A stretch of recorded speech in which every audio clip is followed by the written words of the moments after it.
Screen वगैरह share हो जाए तो बताइएगा।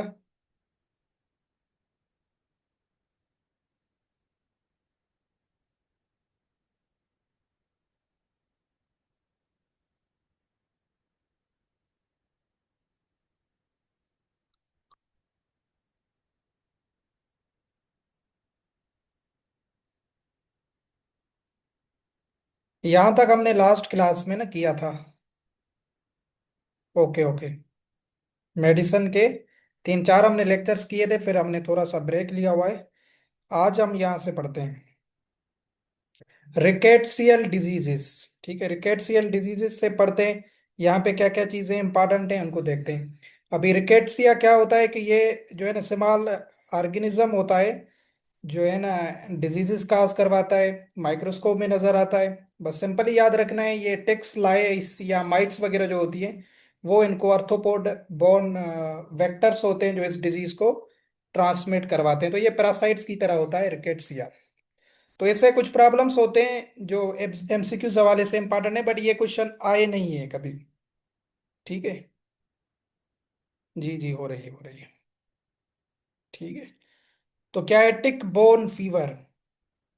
इसका आपने थोड़ा सा कॉजेटिव एजेंट याद रखना है, ये भी पेपर में नहीं आया है बट पता होना चाहिए। एलरेचिया फेगोसाइटोफेलिया, ये टिक बोर्न फीवर है जो टिक से होता है। इसका कॉजेटिव एजेंट क्या है?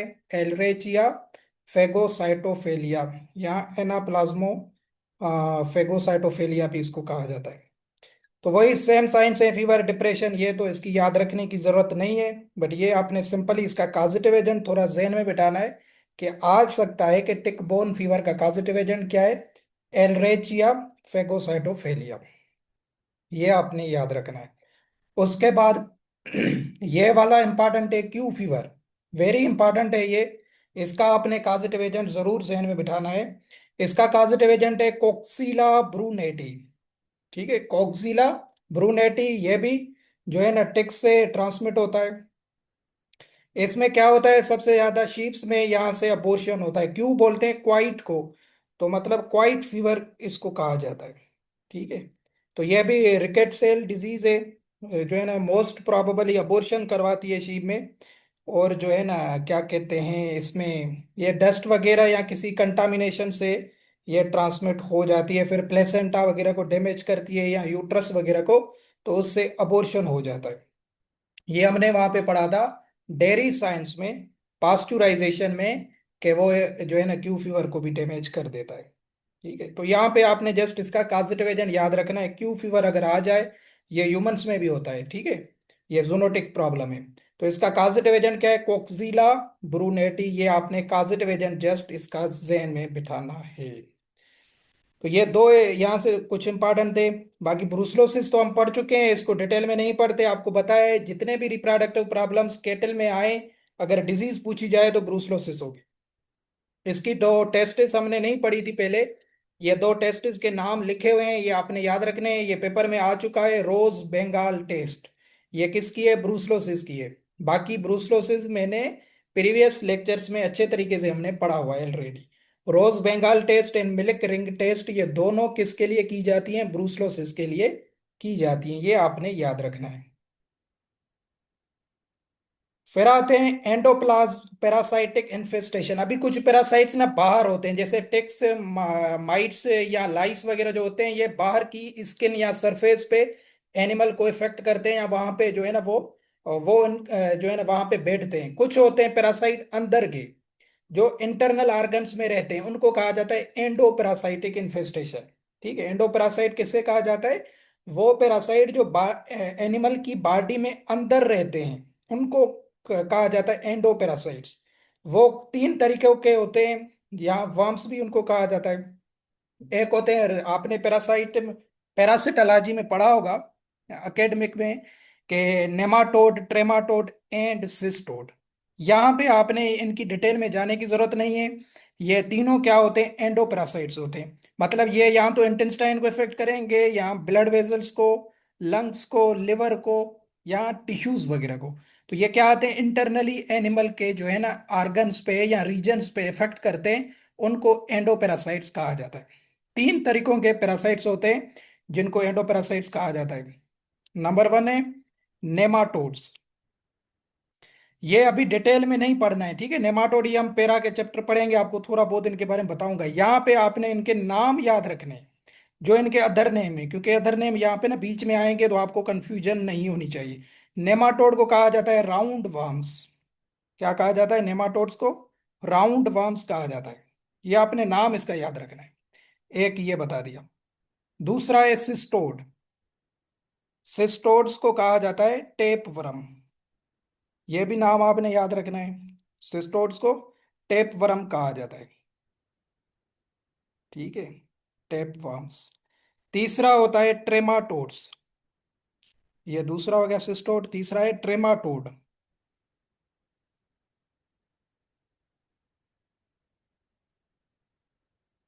ट्रेमाटोड्स को कहा जाता है ब्लड फ्लूक्स, ठीक है। फ्लूक्स कहा जाता है या ब्लड फ्लूक्स कहा जाता है।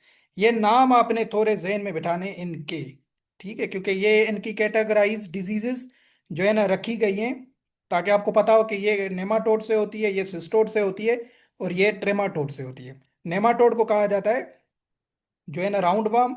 सिस्टोड को कहा जाता है tapeworm, tapeworms. And trematodes को कहा जाता है ब्लड फ्लूक्स। ये आपने याद रखने हैं तीनों। ये क्या होते हैं? ये एंडोपेरासाइट्स होते हैं। अभी हम सबसे पहले डिजीज पढ़ते हैं, वो है सिस्टोसोमियासिस। सिस्टोसोमियासिस, ठीक है, ये आपने याद रखना है। सिस्टोसोमियासिस ये किससे होती है? ये यहाँ पे याद रखिएगा, ट्रेमाटोड, ठीक है। अगर क्वेश्चन आ जाए कि सिस्टोसोमियासिस कौन से वर्म से होती है, नेमाटोड से, ट्रेमाटोड से, सिस्टोड से, तो आपका क्लियर होना चाहिए कि ये ट्रेमाटोड्स होते हैं। ये लिखा भी हुआ है ट्रेमाटोडल इन्फेक्शन, इसलिए मैंने ऊपर आपको शुरू में बता दिया इन तीनों के नाम, ठीक है। ट्रेमाटोड्स को क्या कहा जाता है? ब्लड फ्लूक्स कहा जाता है। ये सिस्टोसोमियासिस किससे होती है? सिस्टोसोमा बोवेस से होती है, ठीक है। इसके अभी दो फॉर्म्स होते हैं। ये क्या होती है? सबसे पहले ये ब्लड वेजल्स में जनरेट होती है ब्लड, क्योंकि ब्लड फ्लूक्स है ना ट्रेमाटोड्स, तो ब्लड वेजल्स वगैरह को डैमेज करते हैं। उसके बाद आपने क्या चीज याद रखनी है? इसके होते हैं दो फॉर्म। एक होता है इंटेस्टाइनल फॉर्म, दूसरा होता है नेजल सिस्टोसोमियासिस। इंटेस्टाइनल है मतलब ये इंटेस्टाइन पे डैमेज करेगा, डैमेज का करवाएंगे पैरासाइट्स। तो जब इंटेस्टाइन की जो वीन्स होती हैं वो डैमेज हो जाती हैं ट्रेमाटोड इन्फेक्शन से, तो उससे क्या होता है? जाहिर है एंटेराइटिस हो जाएगा, इंटेस्टाइन में इन्फ्लामेशन हो जाएगी, डायरिया हो जाएगा, ये चीजें होंगी, सही है। तो वहां पे स्केट्स वगैरह बन जाते हैं, डिस्ट्रक्शन हो जाती है। यहाँ पे आपने याद रखना है, ये आ सकती है ड्रग ऑफ चॉइस प्राजी क्वेंटल किसकी ड्रग ऑफ चॉइस है? सिस्टोसोमियासिस। अगर सिस्टोसोमियासिस में भी उसका फॉर्म पूछा जाए तो कौन सा फॉर्म है? Intestinal form. एक क्वेश्चन यहाँ से सिर्फ ये बनता है। बाकी इंटेस्टाइन जब भी डैमेज होता है क्या होता है उसमें? जब भी इन्फ्लामेशन होती है तो डायरिया बहुत ज्यादा होते हैं एनिमल्स में, ठीक है। दूसरा होता है नेजल सिस्टोसोमियासिस। नेजल है तो ये आपको पता है कहाँ पे? ये नोज रीजन, वहां पे ये जो है ना पैरासाइट इफेक्ट करता है एनिमल्स को, जो है ना कैटल एंड बफेलोस को। तो वहां पे नेजल रीजन में इन्फ्लामेशन हो जाती है, ठीक है। तो वहां पे ग्रेन्युला बन जाते हैं या नोड्यूल्स वगैरह बनते हैं, ठीक है। ये ग्रेनुलोमा, जहाँ उसको नासा भी कहा जाता है, तो ये भी वहाँ पे सिस्टोसोमियासिस का इशू है। तो ये मोस्ट प्रोबेबली दो चीजें जो चीजों पे इफेक्ट करती है, एक तो इंटेस्टाइन पे, दूसरा नेजल रीजन पे, ठीक है। और इसके लिए नेजल सिस्टोसोमियासिस के लिए ड्रग ऑफ चॉइस है टार्टर एमेटेक्स, ठीक है। टार्टर एमेटेक्स ये आपने याद रखने हैं। तो मोस्टली यहाँ से अगर क्वेश्चन आ जाए तो ये आ सकता है कि सिस्टोसोमियासिस ट्रेमाटोड से होती है, ये आपने याद रखना है। दूसरा कि इसकी ड्रग ऑफ चॉइस पूछ सकता है प्राजिक्वेंटल किसकी है? प्राजिक्वेंटल सिस्टोसोमियासिस की है। बस और कोई यहाँ से इंपॉर्टेंट चीज इतनी डिटेल में है ही नहीं इसकी। बस ये आपको बताओ कि ये ट्रेमाटोड से होती है। दूसरी क्या है? वो है हेपाटिक फेसियोलायासिस। फेसियोला हेपाटिका जिसे कहा जाता है। इसका अदर नेम क्या है? Liver fluke disease. यह भी जाहिर है फ्लू के, तो ये क्या है? ट्रेमाटोड से होती है। तो क्या है? ये सबसे ज्यादा लिवर को इफेक्ट करती है एनिमल में। हेपाटिक वर्ड हमेशा जो है ना लिवर से रिलेटेड होता है। फेस्यूला हेपाटिका से होती है। इसके दो फॉर्म होते हैं, फेस्यूला गिगंटिका या फेस्यूला हेपाटिका। तो मोस्टली ये आपने जहन में बिठाना है, ये इंपॉर्टेंट है। तो यहाँ से क्या क्या क्वेश्चंस आते हैं ये भी आपने याद रखने हैं। इसका थोड़ा सा ये क्रोनिक फॉर्म पढ़ना है आपने, फेसियोलासिस का।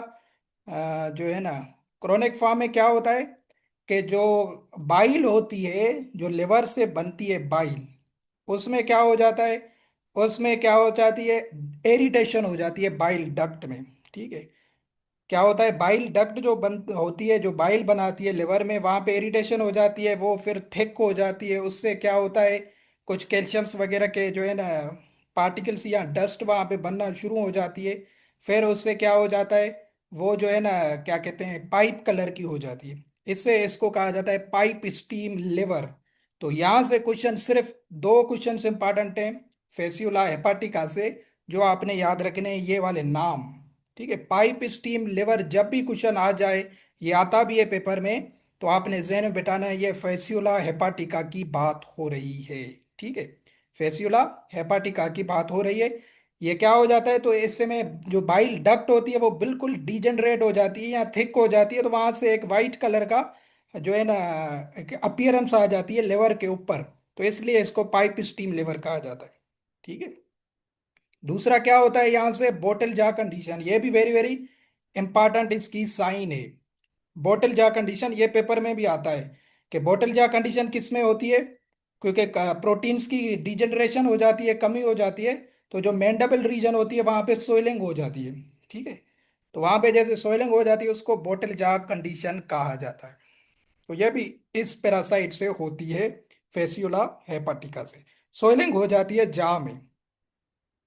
तो दो क्वेश्चन यहाँ से इंपॉर्टेंट है इस फेसियोला हेपाटिका से। एक है पाइप स्टीम लिवर। ठीक है, दूसरा तो इसका सिनोनिम भी याद रखना है, लिवर फ्लू किसको कहा जाता है, और पाइप स्टीम लिवर। और दूसरा है बोटल जा कंडीशन। ये किस में बनते हैं, ये दोनों फेसियोला हेपाटिका में बनते हैं, हेपाटिक फेसियोलियासिस में। ठीक हो, ये आपने याद रखना है यहाँ से। अभी आते हैं टैपवार्म। टैपवार्म से क्या क्या होती है, टैपवार्म बता दिया, सिस्टोड। वो हमने क्या पढ़े थे, ट्रेमाटोड्स के दो प्रॉब्लम्स आपको बताए, एक फेसियोला हेपाटिका, दूसरा सिस्टोसोमियासिस। अभी आते हैं सिस्टोड से, उसमें क्या क्या चीजें होती हैं टैपवर्म में। तो ये सबसे पहले वेरी इंपॉर्टेंट प्रॉब्लम है कुनोरियोसिस। वेरी इंपॉर्टेंट नाम है, ये भी आपने याद रखना है, कुनोरियोसिस। इसको कहा जाता है गिड या स्टर्डी। ठीक है, ये दो नाम हैं इसके, बट ये मोस्टली यूज होता है गिड। इसको साइंटिफिकली डिजीज को क्या कहा जाता है, कुनोरियोसिस। किससे होती है कुनोरियोसिस, सेरिब्लस से। तो जो सेरिब्रम होता है ब्रेन का, वो डैमेज हो जाता है। तो ये क्या होता है, शीप्स में सबसे ज्यादा होती है। तो इसमें सिस्टोड जो हमने पैरासाइट पढ़ा था, टेपवर्म जिसे कहा जाता है, वो कौन सा होता है, उसका नाम आपने याद रखना है, टीनिया मल्टीसेप्स। यह भी वेरी इंपॉर्टेंट क्वेश्चन है कि गिड किससे होती है, टीनिया, क्योंकि इसके डिफरेंट फॉर्म्स होते हैं, आपने पढ़े होंगे, टीनिया सेजनेटा, टीनिया सोलियम, टीनिया मल्टीसेप्स। तो ये आपने नाम याद रखना है, टीनिया मल्टीसेप्स से होती है गिड। ये पैरासाइट्स हैं जिसको सिस्टोड कहा जाता है। तो ये क्या होते हैं, जो है ना, होस्ट इनका होता है डॉग होते हैं, डॉग में ये अडल्ट होते हैं, फिर ये शीप गोट डॉग के फीसिस से ग्रासेस में आ जाते हैं। फिर वहां से अगर शीप वगैरह ग्रासेस को जो है ना लेता है, इंजेस्ट करता है, तो वो ये पैरासाइट उनमें आ जाता है, फिर वहां पे जाके ब्रेन को ये इफेक्ट करता है। तो वहां पे सिस्ट बन जाती है ब्रेन में, जिससे क्या होता है कि वो साइकिलिंग सर्किल मूवमेंट करना शुरू करता है, या उसका हेड रीजन जो होती है शीप की, वो टिल्ट हो जाती है एक जगह पे। ठीक है, इसको गिड कहा जाता है। तो वहां पे सिस्ट बन जाती है। तो ये आपने याद रखना है कि किससे होती है, टीनिया मल्टीसेप से होती है। ये पैरासाइट है, सिस्टोड में आता है। तो यहाँ पे ब्रेन और स्पाइनल कार्ड डैमेज हो जाते हैं। तो ये इसकी साइंस लिखी हुई है। ठीक है, ब्लाइंडनेस भी हो जाता है एक आई से यहाँ पे एनिमल। और जो है ना, सिस्ट अगर ब्रेन पे बन जाएगी तो क्या हो जाता है, हेड में सर्कलिंग आ जाएगी, न्यूरोलॉजिकल साइंस आ जाती है।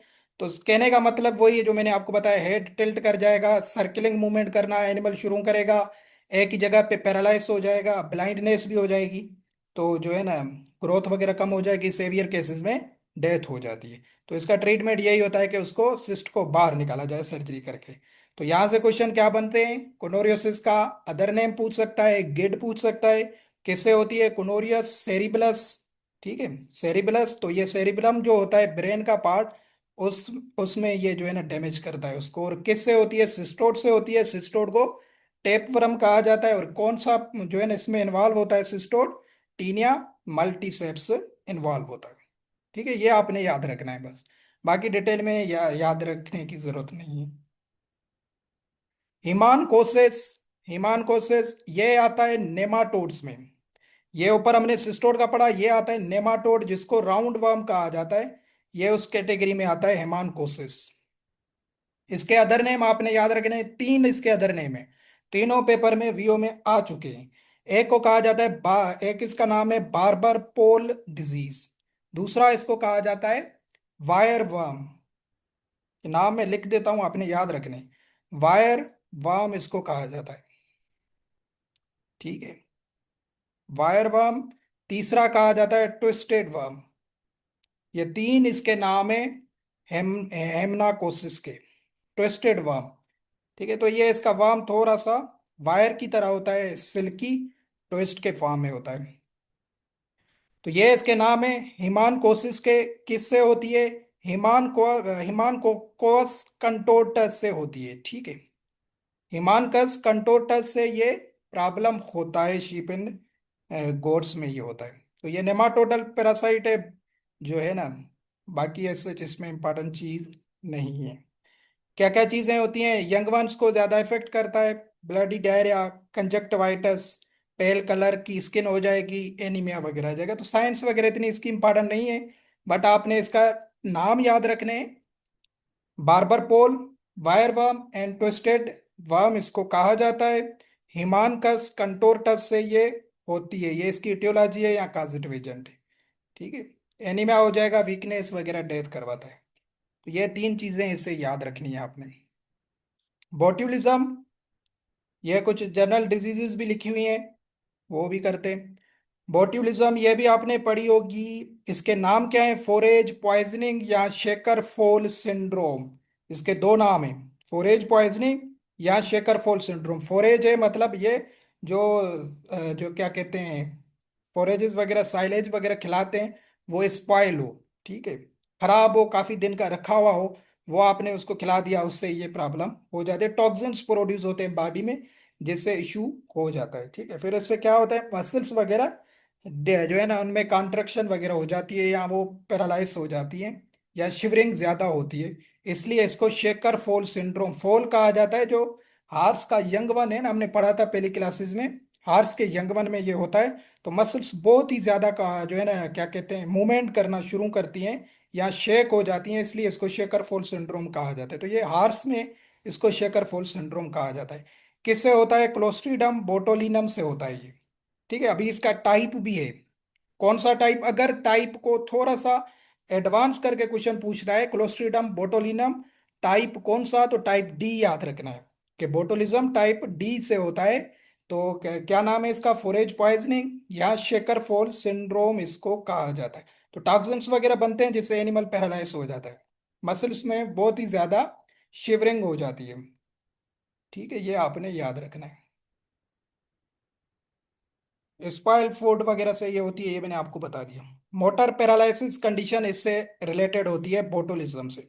जब भी क्वेश्चन आ जाए कि मोटर पैरालिसिस किस में होता है, इसमें होता है, तो इसकी डिफरेंशियल डायग्नोसिस में टेटनस भी आता है। ठीक है, बट अगर सिंपली करके वो क्वेश्चन पूछता है कि मोटर पैरालिसिस किस में होता है, तो आपने बोटुलिज्म करना है, क्योंकि हमने टेटनस में भी पढ़ा था ना, मसल्स की डिजेनरेशन हो रही थी।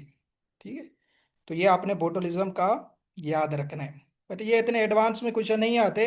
ये इसका कॉजेटिव एजेंट जस्ट आ सकता है, क्लोस्ट्रीडम बोटोलिनम आपने याद रखना है। अगर टाइप भी पूछे तो टाइप डी आपने थोड़ा सा जहन में बिठाना है।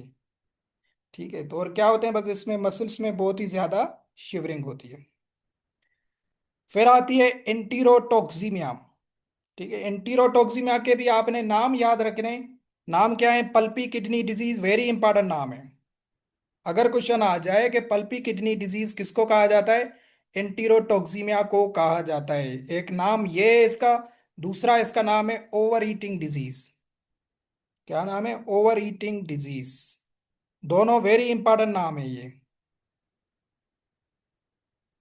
Over eating disease and pulpy kidney disease इनको पढ़ते हैं। ये किसको किसको कहा जाता है? एंटीरोटॉक्सिमिया को कहा जाता है। इसका कॉजेटिव एजेंट क्या है? Clostridium perfringens type D. ये भी आपने टाइप थोड़ा जहन में बिठाना है इसका। Clostridium perfringens type D. ठीक है, ये आपने याद रखना है, ये इससे होता है।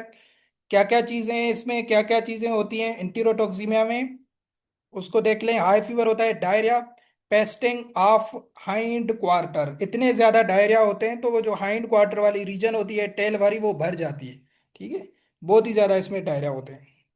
मोस्टली ये लैम्स, कैट्स एंड काव्स जो यंग वंस होते हैं उनको इफेक्ट करती है। तो अगर आपने ज्यादा उनको ग्रीन फूडर खिला दिए एनिमल को, इसलिए कहते हैं ओवर ईटिंग डिजीज है ये। तो बहुत ही ज्यादा, जरूरत से ज्यादा खिला दिए तो उससे ये टॉक्सिन्स प्रोड्यूस हो जाते हैं एंटीरोटॉक्सिमिया के। ठीक है, ये आपने याद रखना है। अचानक से आपने मतलब डाइटिंग में कोई चेंजिंग कर दी तो ये टॉक्सिन्स प्रोड्यूस हो जाते हैं। दूसरा क्या होता है, किडनी में एक प्लब बनता है, क्योंकि किडनी को ये इफेक्ट करती है डिजीज, तो इसलिए इसको पल्पी किडनी कहा जाता है। ठीक है, मतलब पल्पी किडनी बोला जाता है कि उसमें जब नेक्रोसिस वगैरह हो जाती है ना किडनी में, क्या कहते हैं, टॉक्सिन्स वगैरह बनते हैं तो उसके जो टिश्यूज वगैरह होते हैं वो उनकी डेथ हो जाती है। तो वहां पे जो किडनी होती है फिर सॉफ्ट हो जाती है, बिल्कुल सॉफ्ट हो जाती है। इसलिए इसको पल्पी किडनी कहा जाता है। सही है। तो ये पल्पी किडनी जब भी आ जाए, कौन सी डिजीज को कहा जाता है? एंटीरोटॉक्सिमिया को कहा जाता है। ये आपने याद रखना है। ठीक है, ये आपने जहन में बिठाना है। बस इसके नाम ही इंपॉर्टेंट है, और कोई चीज इससे इंपॉर्टेंट नहीं है। एंटीरोटॉक्सिमिया, इसका कॉजेटिव एजेंट क्या है? Clostridium preference type D. किससे होती है? पल्पी किडनी डिजीज, सॉरी इसका अदर नेम है, और ओवर ईटिंग डिजीज। ये आपने याद रखना है। इसका जस्ट आपने कॉजेटिव एजेंट याद रखना है। क्वेश्चन क्या आता है इससे? Malignant oedema. यह बिल्कुल ब्लैक वाटर की तरह होती है, जो हमने ऑलरेडी पढ़ी हुई है। तो इससे क्वेश्चन क्या आता है? इसका कॉजेटिव एजेंट वेरी इंपॉर्टेंट है, क्लोस्ट्रीडियम सेप्टिकम। वेरी इंपॉर्टेंट है, यह आपने याद रखना है। क्लोस्ट्रीडियम सेप्टिकम कौन सी डिजीज से, कौन सी डिजीज करवाता है? Malignant oedema. या इसको ब्रेक्सी भी कहा जाता है। ब्रेक्सी कहा जाता है बिग हेड को। जो हेड रीजन होती है एनिमल की, वो बहुत ही ज्यादा स्वेल कर जाती है। ठीक है, तो इसलिए इसको ब्रेक्सी कहा जाता है, ये नाम है इसका साइंटिफिकली। तो मेलेग्नेंट एडिमा, या वो ये भी दे सकता है ब्रेक्सी किससे होती है। अगर वो मेलेग्नेंट एडिमा का वर्ड यूज ना करे, ब्रेक्सी दे दे, तो आपने याद रखना है क्लोस्ट्रीडम। जी जी, ये बैक्टीरियल है। क्लोस्ट्रीडम ये सारे बैक्टीरियल हैं। क्लोस्ट्रीडम ये ना, ये देखो, इसलिए इनको यहाँ पे रखा हुआ है बैक्टीरियल से अलग करके, क्योंकि इनसे टॉक्सिन्स प्रोड्यूस होते हैं। ठीक है, कुछ बैक्टीरिया ऐसे होते हैं जो डायरेक्ट इफेक्ट करते हैं ना। ये क्या करते हैं, यहाँ से एक जगह से जाके फिर ब्लड में, ब्लड वेजल्स को डैमेज करते हैं, वहां से कुछ टॉक्सिन्स वगैरह प्रोड्यूस होते हैं, जिससे फिर वो डिजीज खतरनाक हो जाती है। इनको इसलिए बैक्टीरियल डिजीज से इसने अलग करके रखा है। ठीक है, तो ये किससे होती है? ये क्लोस्ट्रीडम की सारी स्पीशीज बैक्टीरिया की है। ठीक है, क्लोस्ट्रीडम सेप्टिकम ग्राम पॉजिटिव में आती है ये। तो ब्रेक्सी आपने नाम याद रखना है, अगर ये आ जाए, ब्रेक्सी किससे होती है? क्लोस्ट्रीडम सेप्टिकम। यहाँ इसका अदर नेम क्या है? Malignant oedema. एडिमा सोइलिंग को कहा जाता है वैसे। तो टॉक्सिन्स वगैरह प्रोड्यूस होते हैं, यहाँ वाउंड्स वगैरह कोई हो जाता है, यहाँ कोई इंजेक्शन की साइड है, यहाँ कंटामिनेशन की सॉइल वगैरह है स्किन की, वहाँ पे ये वहाँ से जो है ना एंटर होता है बैक्टीरिया, टिश्यूज को डैमेज करता है। उसके बाद ब्लड वेजल्स वगैरह को डैमेज करके वहाँ पे नेक्रोसिस होती है। ये वही साउंड जो हमने पढ़ा था ब्लैक वाटर में, क्रेपिटेशन का साउंड, स्किन में वहाँ पे जो है ना गैस की फॉर्मेशन भी हो जाती है। तो इसलिए जो है ना डिफरेंशियल डायग्नोसिस में ये ब्लैक वाटर इसकी आती है। ठीक है, तो हेमोरेजेस वगैरह बन जाते हैं हेड रीजन पे, इसलिए इसको कहा जाता है मेलेग्नेट, या ब्रेक्सी, या बिग हेड डिजीज भी कहा जाता है। ठीक है, तो इसका काजिटिव एजेंट जस्ट आपने याद रखना है, बाकी डिटेल में जाने की जरूरत नहीं है। क्लोस्ट्रीडम सेप्टिकम या ब्रेक्सी इसका अदर नेम है, और किससे कहा जाता है? मेलेग्नेट एडिमा को कहा जाता है। बाकी ये लिस्टेरियोसिस तो हमने पढ़ी थी, फिर रिवाइज करवा देता हूँ, जो है ना सर्कुलेटिंग डिजीज ये हमने पढ़ा था, ये नाम भी आ चुका है वीओ में। और इसका कॉजेटिव एजेंट क्या है? लिस्टेरिया मोनोसाइटोजेन। ठीक है। इंसेफ्लाइटस, मीनिंजाइटिस, इंटराइटिस, अबॉर्शन, ये सारी इससे लिस्टेरियोसिस को कहा जाता है।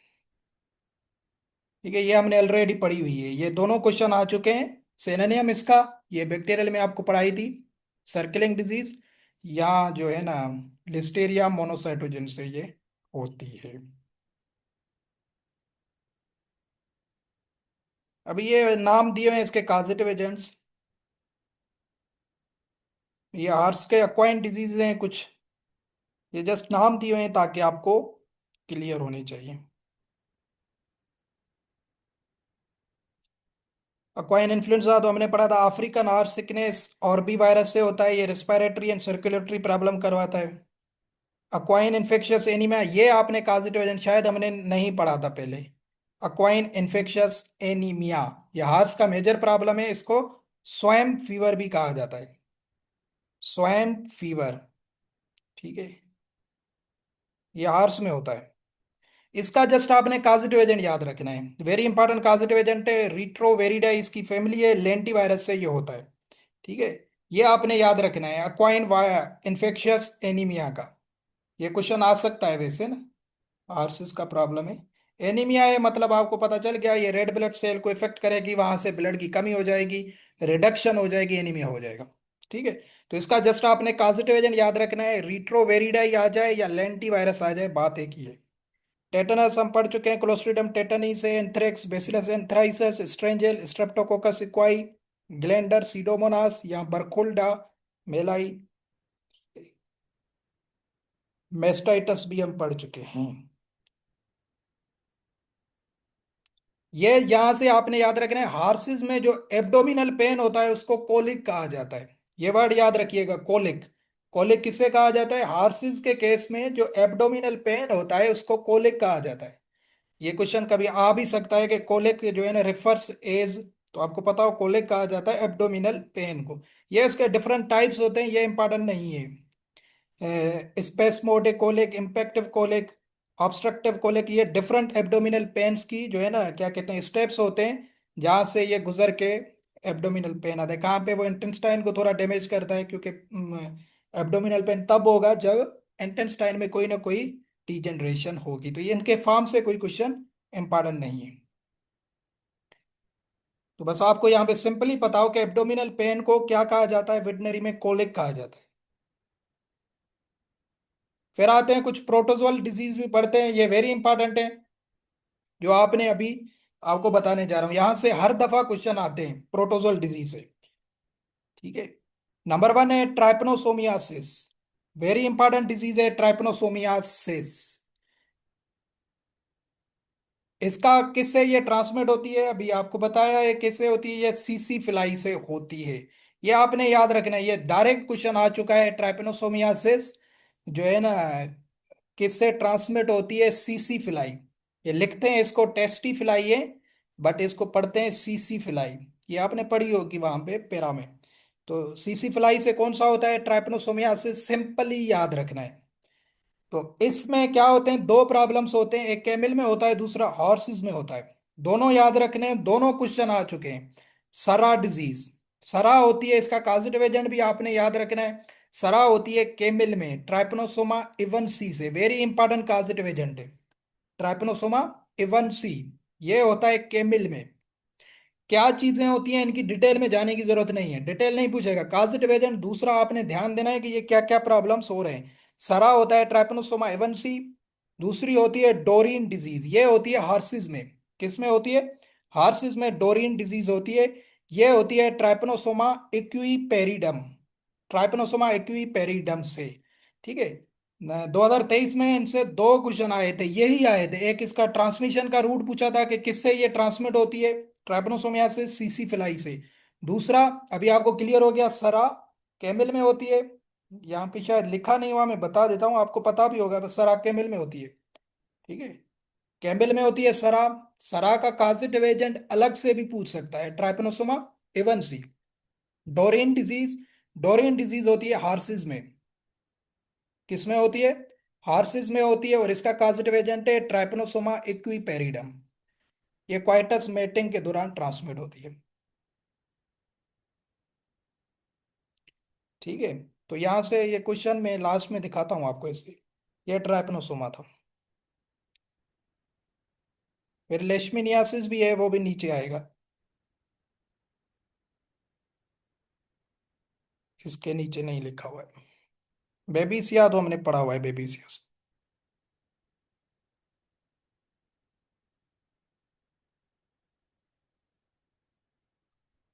अच्छा, फिर ये मेटाबॉलिक डिसऑर्डर्स हैं कुछ, किसी मिनरल्स वगैरह की डिफिशिएंसी से जो चीजें होती हैं। तो यहाँ पे कुछ चीजें डिटेल में नहीं लिखी हुई हैं, मिक्स में दी हुई हैं। तो जो चीजें यहाँ पे आ रही हैं वो हम करते जा रहे हैं। मिल्क फीवर है। मिल्क फीवर की क्या कंडीशन है? हाइपोकैल्सीमिया, ये इसका अदर नेम भी है मिल्क फीवर का।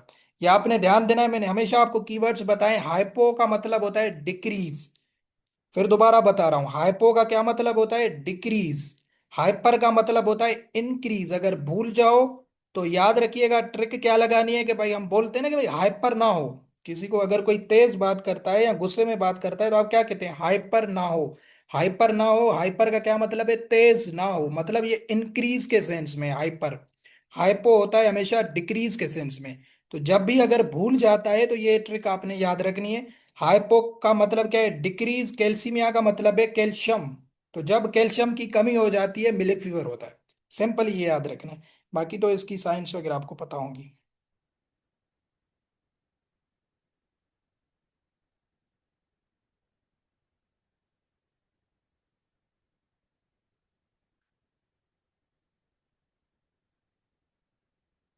अच्छा, अभी इसकी स्टेजेस होती हैं, डिफरेंट स्टेजेस से गुजरता है। पहली स्टेज में थोड़ा सा हाइपर सेंसिटिव होता है या एक्साइटमेंट की कंडीशंस होती हैं, ये सर्जरी में भी आती हैं।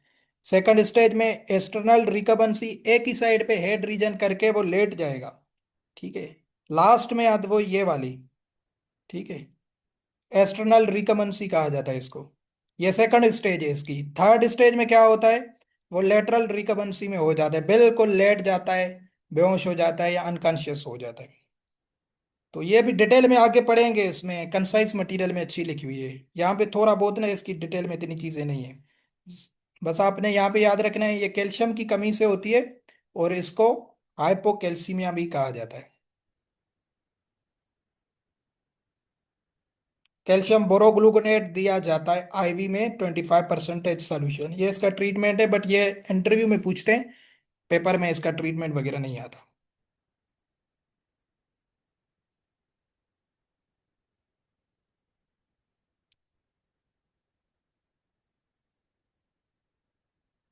प्रिवेंशन, ये जरूर याद रखिएगा इसका। प्रिवेंशन एहतियात क्या है इसका मिल्क फीवर का? ये क्वेश्चन आ चुका है आपके वीओ में, 2020-18 में आया है ये। आज भी क्वेश्चन ये दिखाता हूँ सारे में।